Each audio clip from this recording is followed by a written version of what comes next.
2025년 8월 3일 일요일 오후 2시 52분을 지나고 있습니다. 오늘은 일요일인데 제가 이렇게 좀 회사에 좀 나왔습니다.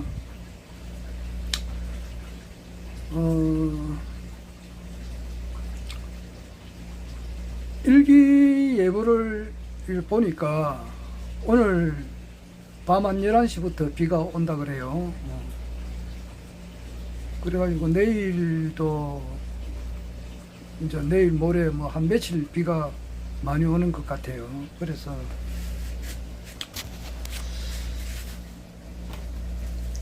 여기 지금 세탁실하고 세탁기하고 건조기가 여기 있는데 제가 하는 일이죠. 우리 이제 여기 직원들, 생산직 직원들 그 작업복이 있습니다. 그러니까 여름철에는 이 사람이 가만히 있어도 땀이 줄줄 나는데 이 작업을 하게 되면 땀이 많이 납니다. 그러면은 옷에서 땀 냄새가 많이 나면은 그 안 되잖아요. 그러니까 그걸 계속 갈아입어야 됩니다. 그 뭐 세탁기가 하지만은 그래도 건조기가 또 건조를 하지만은 그래도 또 직접 하고 하는 것은 또 사람이 하니까 하는데 이 지붕에 이제 여기 물이 새더라고요. 그래서 비가 새더라 이 말입니다. 그래서 한 보름 전인가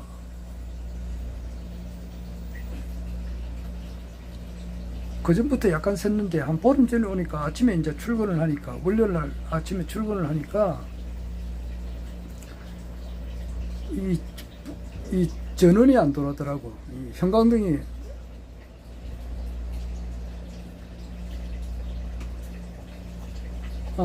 하여튼 불이 안 돌아요. 이게 이 전원이 차단이 됐더라고. 그러니까 전원이 차단이 되면은 여기서 모터 펌프가 있는데 펌프가 작동이 안 되니까 2층에 휴게실에 물이 안 나와요. 물이 안 나오면은 굉장하게 어려운 일을 당하거든요. 직원들 더운데 그 퇴근할 때 샤워를 해야 되는데 못 하게 되면 큰일이잖아요.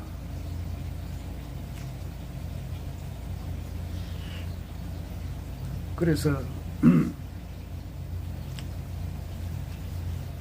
오늘 저녁에 비가 많이 온다고 하니까 이거 또 이 전기가 차단이 되면 안 되니까 미리 좀 일을 좀 해놓고 가려고 지금 이렇게 왔습니다. 그래서 크기는 다 했는데 이 세탁물을 이렇게 바로 이 세탁물을 바로 건조기에 넣어버려야지 그렇지 않고 놔두면 옷에서도 냄새가 또 나요. 그래서 세탁 다 한 물은 다 한 그 세탁물을 뭐 한 열 몇 시간 뒤에 그 건조기에 넣으면은 옷에서 냄새가 나서 안 돼요. 그래서 세탁한 물 이제 세탁물을 오늘 건조기에 넣고 퇴근하려고 이렇게 왔습니다. 오늘은 뭐 특근은 아니고 그냥 잠시 이렇게 시간 내서 회사에 왔습니다.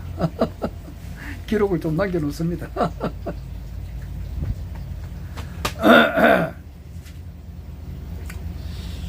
지붕에는 여기 세탁실 지붕에는 이제 실리콘 처리를 제가 지금 뭐 실리콘 처리를 제가 태어나서 한 일이 없는데 이번에는 급하니까 내가 좀 해봤어요. 해보고 하는 방법을 처음 하니까 잘 모르겠더라고. 그런데 우리 직원들이 가르쳐 주더라고요. 그래서 하는 것을 알았어요. 알아가지고 해도 잘 안 되더라고. 이게 하고 난 다음 내가 실리콘 처리를 하고 난 이후에 이제 또 조금 있다가 그 호스를 연결해가지고 불을 봤거든요. 불을 보니까 내나 비가 그대로 새는 거예요. 물이 그대로 새더라고. 그래서 아무래도 이거는 전문가가 좀 해야지 내가 해서는 안 될 것 같더라고요. 뭐 전문적으로 이렇게 지붕을 수리하시는 분들, 실리콘 처리를 아주 전문적으로 하시는 분들이 있습니다. 그런 분들이 해야 될 것 같다는 그런 이야기를 제가 했는데, 그 뒤에 내 없을 때 여기 와서 보니까 담배꽁초 하나 버려져 있더라고, 내 앞에.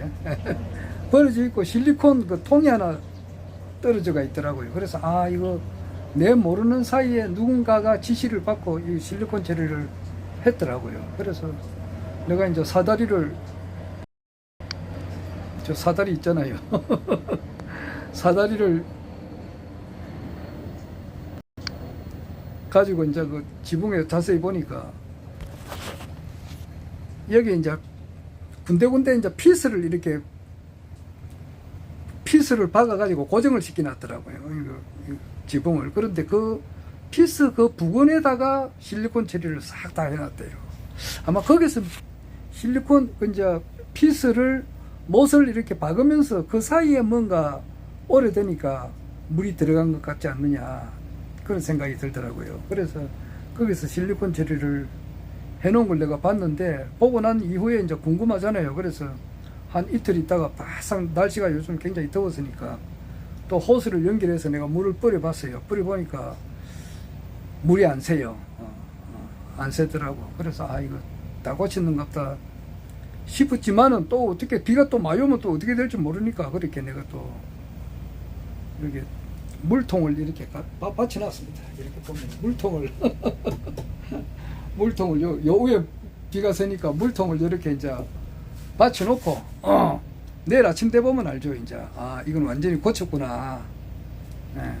안 그러면은 또 고쳐도 또 뭐가 잘못됐거나, 이렇게 이 물통 정도, 요 정도 받쳐놓으면은 물이 새더라도 아마 건조기하고 세탁기는 이상이 없을 것 같아요. 그래서 내가 이렇게 왔습니다.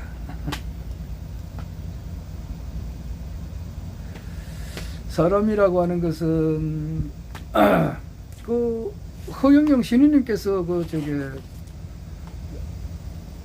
강의를 하시죠. 강의를 하시는데 공무원의 5대 의무를 이야기하시더라고. 그래서 나도 뭐 공무원 생활을 했지만은 공무원의 5대 의무가 있는지를 처음 알았습니다. 좀 진짜 창피스럽습니다. 창피스러워요. 내가 공무원 생활할 때 이제 부산시 공무원으로서 있으면서 부산시 안에도 그게 조직이 방대합니다. 뭐 시설관리 사업소 뭐 거기도 일을 사시는 분들도 있고, 뭐 건설본부에서 일하시는 분들도 있고, 구청에서 일하시는 분들도 있고, 시청 안에서 일을 하시는 분들도 있고, 부산시 공무원 조직이 뭐 아주 방대하거든요. 그런데 그 중에 하나가 이제 부산 시민들의 이제 식수. 요즘 이렇게 더울 때 물 없이는 사람이 못 살지. 그러니까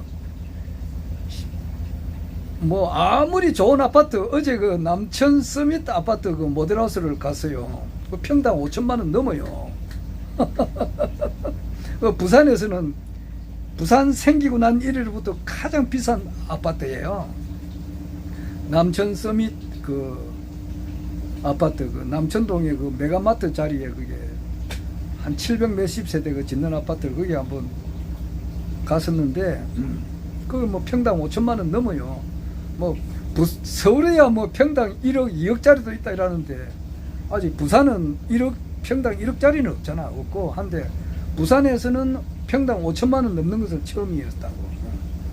그래, 아무리 5천만 원 이렇게 넘는 아파트가 있다 하더라도 서울에 뭐 평당 2억짜리가 아파트 있다 그러잖아요. 있는데 그 물 안 놓으면은 안 삽니다. 그 2억짜리 아파트 아무리 살아라 그래도 그 대신에 조건이 물이 안 논다 그러면은 그 공짜로 줘도 못 삽니다. 못 삽니다. 물 안 놓으면은 못 살아요. 평당 2천만 원, 2억이 아니라 200억짜리 아파트라도 물이 안 논다 그러면은 그 아파트 못 삽니다. 몰라 뭐 한 몇 시간이나 살지는 모르지만은, 몇 시간 살지 모르지만은 장기적으로 살아라 그러면 못 삽니다. 왜냐? 대소변을 못 보니까. 안 그래요? 아무리 좋은 아파트는 많이 하고 평당 2천억짜리 아파트라도 하더라도 못 삽니다. 그 정도로 뭐 대소변을 봐야 되는데 뭐. 안 그래요? 그리고 뭐 반찬, 밥을 먹어야 사람이 산다는 것은 먹고 싸야 된다고 말이야. 먹고 사는 자고 먹기 위해서는 음식물을 만들어야 되잖아. 그게 다 물이 필요하다고. 뭐 더 뻔한 이야기지만은 그 정도로 물이 얼마나 중요하냐고. 물 없이는 사람 못 살지. 일반 가정집에서 물 쓰는 것은 제일 많이 쓰는 것이 화장실이에요. 화장실 그 물 내리는데 물 엄청 들어갑니다. 화장실, 그리고 밥에 먹고 그다음에 샤워하고 빨래하고 이런 것이 그 물 없이는 되느냐고. 안 되지. 그러니까 그 물을 관리하는 그런 부서에 내가 근무를 했습니다. 그 상수도 사업본부에 내가 근무를 했어요. 그 안에서도 이제 부서가 여러 개, 또 상수도 사업본부 안에서도 부서가 여러 개 부서가 있어요. 거기에서도 이제 정수장이 있고 물을 만드는 데가 있다고. 물을 저 치수를 낙동강에서 하잖아요. 거기서 정수장은 부산의 정수장이 덕산 정수장이라고 있어요. 저 덕산 정수장.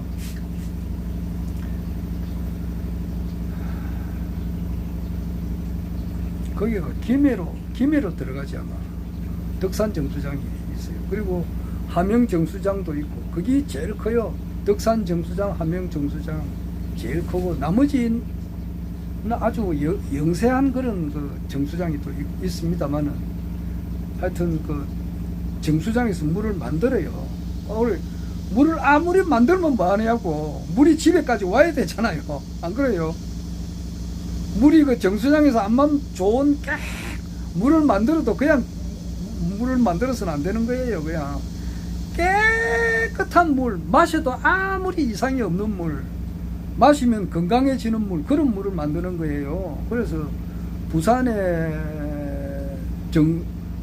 수도 요금은 저 일반 저 낙동강 상류 지방에 있는 그런 지자체에서 내는 수도 요금보다 좀 비싸요. 왜냐하니까 정수하는 처리 과정이 이 낙동강 하류로 내려오면서부터 이제 오염 수치가 늘어난단 말이에요. 늘어나니까 그만큼 정수 과정이 복잡하다고. 그리고 마지막으로 한번 팍 쏘아주는 것이 오존 처리를 해줘요. 오존 처리. 딴 데는 오존 처리를 잘 안 해요. 그런데 부산은 오존 처리를 해준다고. 오존 처리를 전문적으로 하는 그런 또 기사가 있어요. 그 내하고 같은 잘 아는 사람인데 지금도 정년퇴직 했는지 그럼 아직 다니는지 모르겠네요. 그 사람 이름이 뭐더라?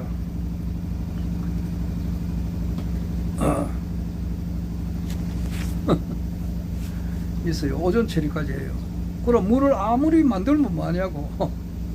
안 그래요? 물을 아무리 좋은 물을 만든다 하더라도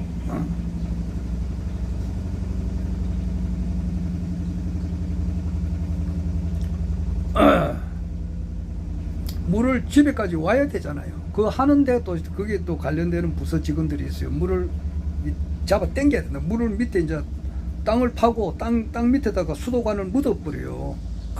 큰 수도관 있어요. 대형 수도관. 그걸 묻어가지고 그것을 전기로 가지고 뽑아 당겨가지고 그냥 배수지 같은 데다가 물을 저장을 시켜서 거기서 가정으로 공급을 한다고. 그럼 이제 거기에 관련된 또 부서가 있고, 시설관리소예요. 거기서 정수장, 그리고 시설관리소, 그 양수장 이런 사람들이 다 거기서 일을 해요. 양수장. 그 다음에 이제 각 가정으로 물을 보내면 물을 쓴단 말이에요. 물을 쓰면은 물을 집집마다 쓰는 양이 다 틀리잖아요. 그럼 측정을 해서 물값을 내야 되잖아요. 물값을 또 어떤 사람은 내고 어떤 사람은 안 내면, 안 내는 사람은 또 이제 우리가 법 조치를 한단 말이에요. 이제 1차 경고, 2차 경고 이래가지고 원인 분석을 하고 막 그래요. 그러다 보면은 그 요금을 안 내게 되면은 뭐 보통 6개월, 7개월, 8개월, 10개월 이렇게 안 내는 사람들도 있거든요. 그런 데 가면 이제 이상하잖아요. 그런데 찾아가 보면은 그냥 뭐 공장에 사람이 없어요. 그냥 망해가지고 이사간 사람들 뭐 이런 것도 있고 그래요. 그리고 또 찾아가 보면은 말이지, 거기는 옛날에 사람이 살다가 집이 허물어져 버리고 없어져 버려서 없어지고 그 위에는 도로가 나가지고 차가 생생하게 다닌다고. 그럼 옛날에 거기에 사람이 옛날에 거기에 집이 있었는데 그 집은 없어져 버리고 차가 다니고요. 하여튼 별의별 일이 다 있습니다. 그런 것을 끝까지 추적을 해가지고 미납된 요금을 싹 다 걷어내는 거, 뭐 이런 것도 있고 그래요. 여러 가지 부서가 있어요. 그러니까 이제 일 잘하는 사람은 사전에 그런 것을 미리 발견을 해요. 그 순찰을 부지런하게 돌고 말이지. 정보를 빨리빨리 이제 캐치를 해가지고 사전에 그 사건 날 것을 미연에 방지하는 사람이 최고로 일을 잘하는 사람이에요. 그러니까 그 의사가 있잖아. 의사 옛날에 그 뭐 화타라고 하는 의사가 있었던가. 그 삼국지에 보면 조조의 그 머리를 따게 가지고 수술한 사람 그 죽었지. 그 사람이 형제가 다 그 맞을 거야. 형제가 다 의사인데 자기는 제일 핫발이에요. 아픈 사람들 이렇게 막 이렇게 수술해가지고 고치는 사람은 핫발이 의사예요. 핫발이 의사. 최고의 의사는 뭐냐니까 병이 나지 않도록 해주는 거. 그게 최고 의사라고. 그러니까 공무원들도 일 잘하는 사람은 미연에 일이 그 사고가 생기지 않도록 처방하는 것이 일 잘하는 사람이에요. 남이 알아주든지 안 알아주든지 그걸 놔두고. 여하튼 뭐 공무원 어제 허경영 신인님께서 공직자의 5대 의무를 이야기하더라고. 그건 나는 깜짝 놀랐어요. 나는 공직자로서 나 그래도 상수도 본부에서 내가 그건 한 20 오랫동안 근무를 했는데 정년퇴직을 거기서 했는데 그 안에서 뭐 우리 직원들끼리 하는 이야기가 있잖아요. 뭐 퇴직할 때 다 돼가지고 아마 상수도 본부 안에서는 제일 부지런한 사람이다 이런 말을 내가 들었다고요. 어제 이제 보니까 첫 번째가 중립을 이야기하고 5대 의무가 중립이고 두 번째는 이제 공정하고 그 다음에 청렴하고 그 다음에 봉사성, 가족성. 그러니까 중립성, 공정성, 청렴성, 봉사성, 가족성. 여기 이제 5가지 공직자의 5대 의무고, 그 다음에 지금 그 국민의 3대 권리를 또 이야기하시더라고. 3대 권리 같으면은 이제 생존권, 소유권, 평등권. 이게 3대 권리거든. 그리고 민주주의의 이제 3대 요소. 민주주의는 3대 요소가 행복 추구의 원칙, 그리고 이제 인간 존엄의 원칙, 그리고 절대 공평의 원칙. 아마 이게 민주주의의 3대 원리일 거예요. 그래서 인간 존엄, 행복 추구, 절대 공평의 원칙, 요 3가지와 그 국민의 3대 권리, 소유권, 그 평등권, 생존권, 요 3가지. 그런데다가 공직자의 그 5대 의무, 요 합치면은 11가지가 된다고. 그리고 그 검찰청이 지금 이제 없어지죠. 없어지는데 아마 어제 8월 2일 날 이제 민주당의 대표가 정청래로 확정이 됐다고. 그래가지고 정청래가 지금 어제 무슨 말을 했느냐 그러면은 이제 대통령은 대통령 역할만 해라. 나머지 악역은 내가 맡는다. 그리고 추석 전에 검찰 사법 언론개혁을 완수하겠다 그러더라고. 와, 놀랐어요. 사법, 그리고 한판 이제 이렇게 막, 진짜 어제 안철수가 말하듯이 말이지, 정청래가 대표가 되면은 국민의힘은 해산된다는 말을 했는데 아마 그래야 될 것 같아요. 오늘 법대로 한다는 거야. 그러니까 추경호가 작년 2024년 12월 3일 날 내란 일으킬 때 그때 내란 동조를 좀 했단 말이에요. 그러니까 거기에 대한 동조 세력들 전부 다 이렇게 걸어가지고 그냥 해산시켜버리면, 국민의힘은 해산시켜버려야 돼요. 해산시켜 버리고 거기에 관련된 그게 국회의원들을 전부 다 그 이석기처럼 말이죠. 내란 예비 업무 뭐 이래가지고 국회의원직이 날라갔다고. 그런데 내란에 동조를 했으면 그거 뭐 날라가는 게 당연하지. 아마 그 상당한 변화가 올 것 같아요.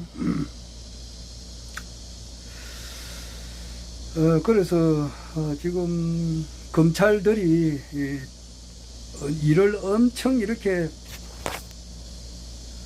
국민들로 하여금 조작을 하고 너무 이렇게 지나치게 커지다 보니까 이제 물극적반이라고 너무 커질 대로 커지다 보니까 그러니까 검찰 나부라인 새끼가 말이지 그게 대통령까지 됐는데 어제 그 뭐야 8월 1일 날 지난주 금요일이지 그 이제 하도 그 윤석열이 그 뭐야 그 조사받으러 놓나 하니까 깜빵 안에서도 안 나간다 재판 받으러 온나 그것도 안 나간다 이러니까 인마유가 안 되겠다 싶어서 체포영장을 받아서 이제 그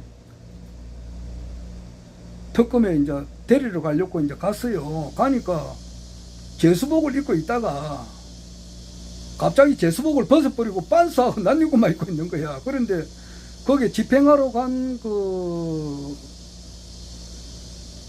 특검보가 여성이 있다고. 그 여성이 있는데 빤스하고 난리고 바람을 있으니까 이거 좀 집행하기가 힘들잖아.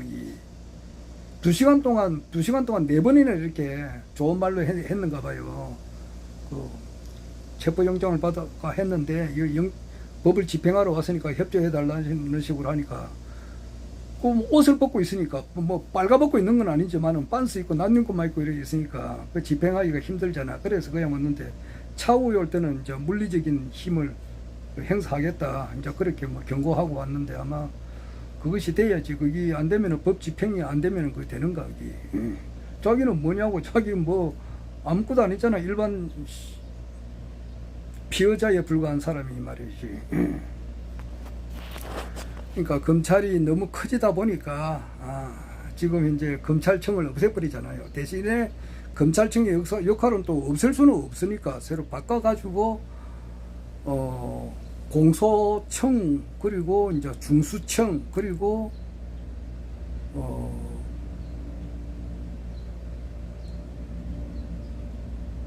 하나로 이제 국조위인가 국조위로 이렇게 세 가지로 이제 검찰청이 없애고 바뀌는 것이 공소청 중수청 그리고 국조위 이렇게 3개로 바뀌어요. 그런데 국조위가 인원이 11명이단 말이에요. 그래서 그 10일 그리고 공무원의 5대 업무가 이제 5개 중립, 공정, 청렴, 봉사,